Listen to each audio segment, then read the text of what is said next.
Today's the day. 39 minutes ago, they published the Dragon Age The Veilguard release date trailer. We're going to see what this is like. I've not watched it yet.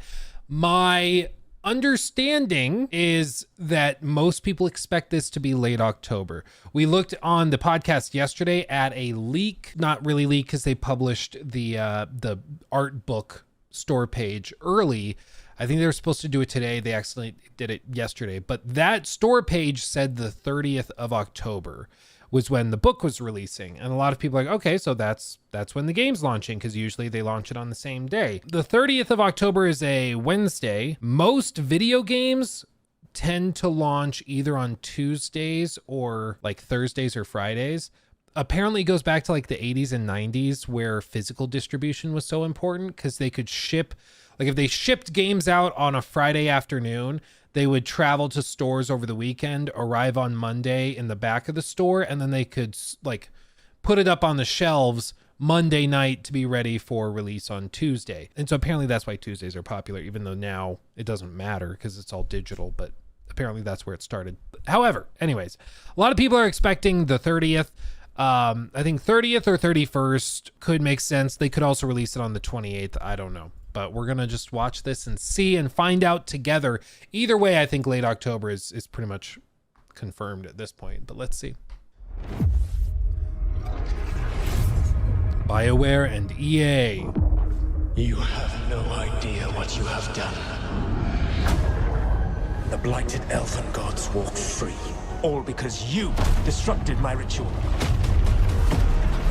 You battle against gods. They will not rest until you are on your knees.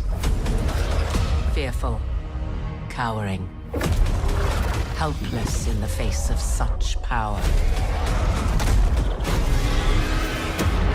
Rook, you've got this. I've seen your work. You're clever, adaptable, and you don't know when to quit.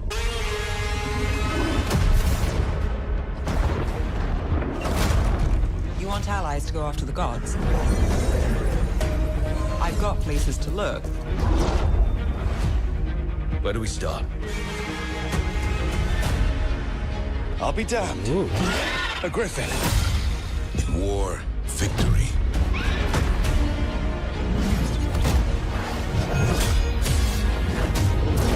I'm ready. They're really making it look dark.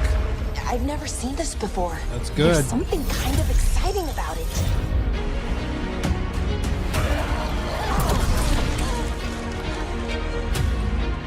What is happening to me?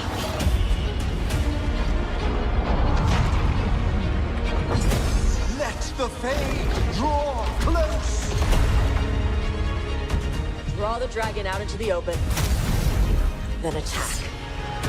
You and me, Rook. Maybe that's what scares me. Romances. These are the times in which legends are born or slain.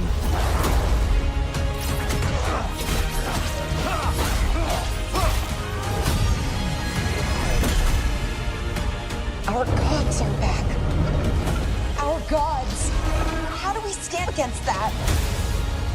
I believe in all of us. So let's get it done.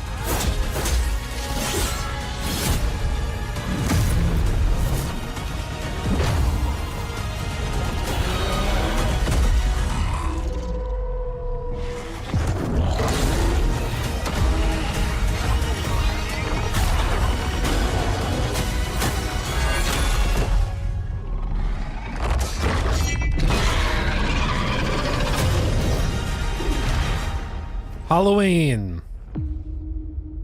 Honestly, knee-jerk reactions. I think that's a good trailer. I think they did pretty good. Remember we were saying yesterday how like they got to pick a tone because they went kind of cartoony, silly with the first one.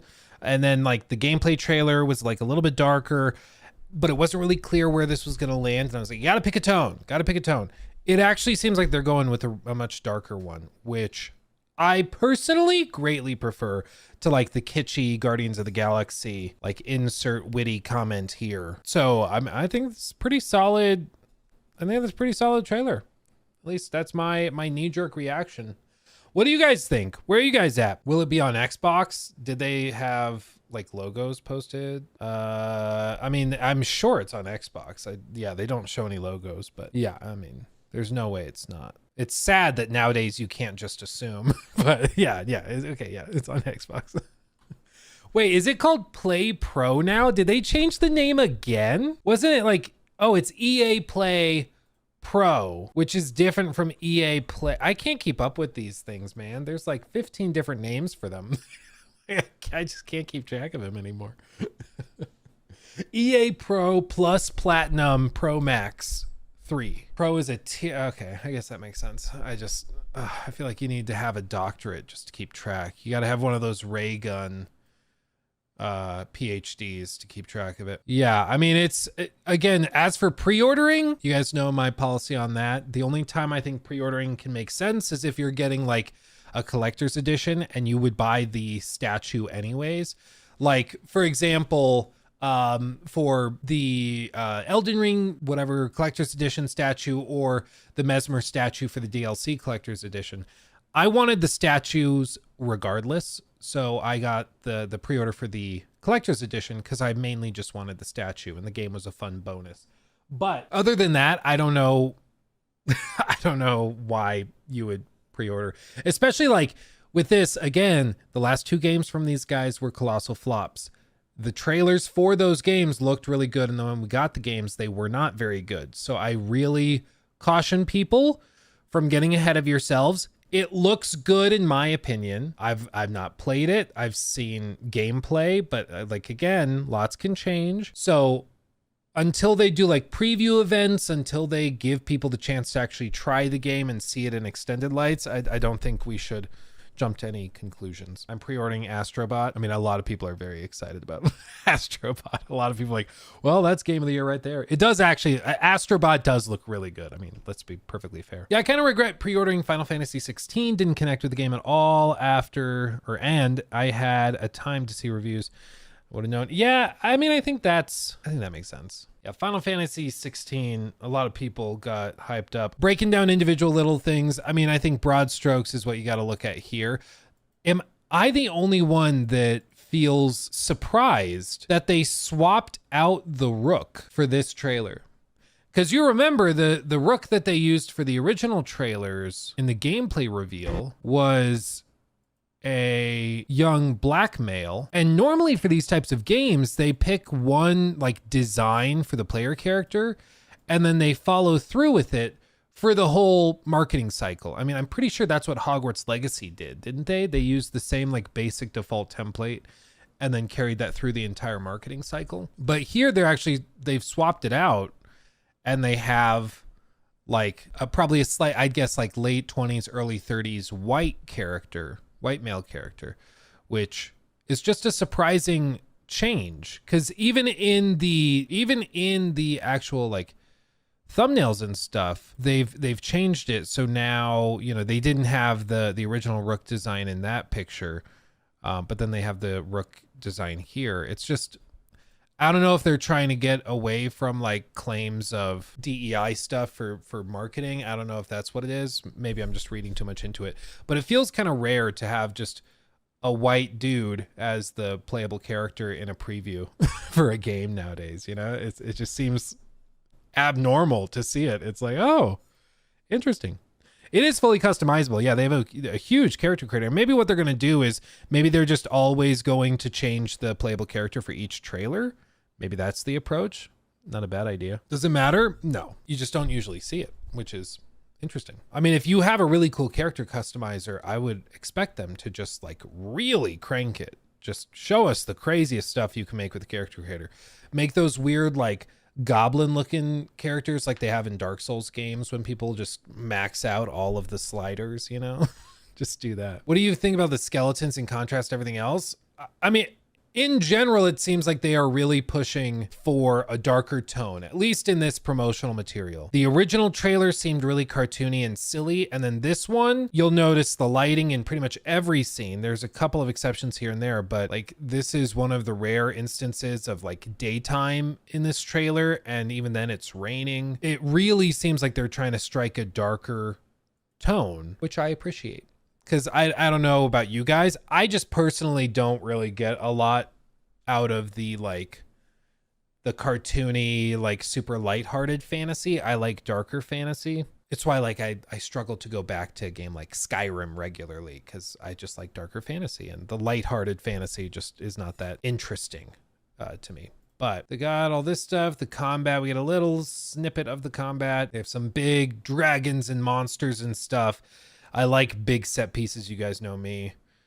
So I love seeing that stuff. Saying you don't like the cartoony looking skeletons, like, do you mean like the big one? And you can tell they really have done a ton of work on the hair system, because a lot of these games, the hair systems are what are also used for feathers, because feathers have really small strands on them as well, because they're basically just mutated hair follicles and hair strands. But anyway, like you can tell just how subtly the edges are rendered. It's not easy to do that, and it looks way better than the old games. I saw some clips of Dragon Age Inquisition and the hair and stuff in that game, and oh my god, it looks like somebody's wearing like those plastic helmets. It's like everybody lives in Duloc. It's unbelievable. That's just a cool transition. Did you guys ever watch the making of, I think it was making of God of War? It was like Raising Kratos.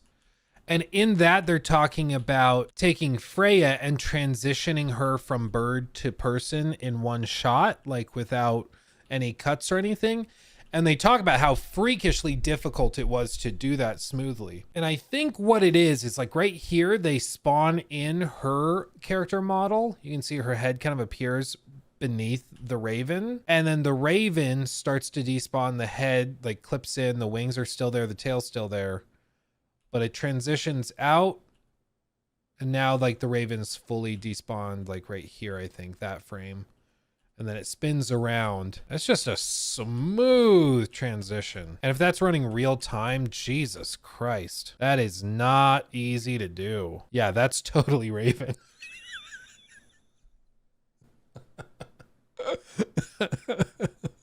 That's totally Raven right there. Yeah, it looks really, really silky. They've definitely polished a lot in the trailer.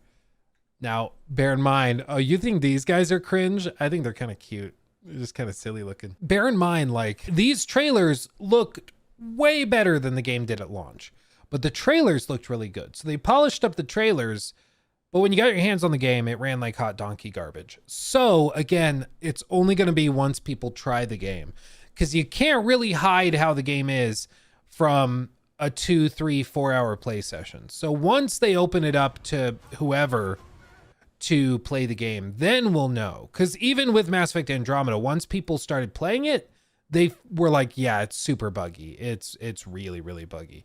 So until then, I am cautiously optimistic, because it does look like they've made a lot of progress. And in the hour of gameplay I saw running in real time, it did seem to be very, very polished. But again, that was just the first hour of the game. So it's possible later stuff gets little rougher, but I do think that this trailer is really solid. It strikes the tone I was hoping it strikes. There's a couple little tidbits here, like if you don't like the skeleton design, okay. I like how he kind of stores stuff in his rib cage. I think that's kind of a funny way of designing it. That's just cute. And if that's a big enough offense to like not entertain the game at all, then so be it. But I personally don't think that's a big deal at all. I love the design of the dragons and stuff. I think that's done pretty well. Also looks like this looked like the Rook. Where was it? So is there like an evil variant of yourself, or is that just a different character? Am I part of the problem? I can't tell the difference between white characters. Like all these white people are looking the same nowadays. I can't tell the difference. I mean, it just seems very, very polished. How it translates to an epic RPG adventure is another question, because this looks like, based on this trailer, it looks like a solid action game. But this is not an action game. This is supposed to be a big RPG and stuff. So with like a lot of intense role playing. And if it's not that, I think they should try to get ahead of that and clarify. But it's the RPG mechanics that I think will be interesting to see. EA uses dice, and yeah, what they're using for this is Frostbite. So it's another thing we'll talk about in the skeptical look video. They like, one of the things that took a lot of flack for BioWare back in 2017 and 19 with Andromeda and then Anthem was that they could say, hey, we have developed all of our other games in Unreal Engine, and now we're being forced basically to make the game in Frostbite because EA wanted all of their studios and all their games to be made in that. And as a result of that, it kind of deflected a lot of criticism because people are like, yeah, that is kind of sucky. Yeah, the game's problems are mainly technical, which you can point to the engine and the software teams and stuff. And so it kind of lines up. It makes sense. But with this, they are using that engine. They've apparently made a lot of improvements, which you would hope they had, but they're using that same engine. So either they just said, we're going to just stick it out and figure it out, or they could have abandoned it and gone back to Unreal. But it seems like they're going and using that engine here.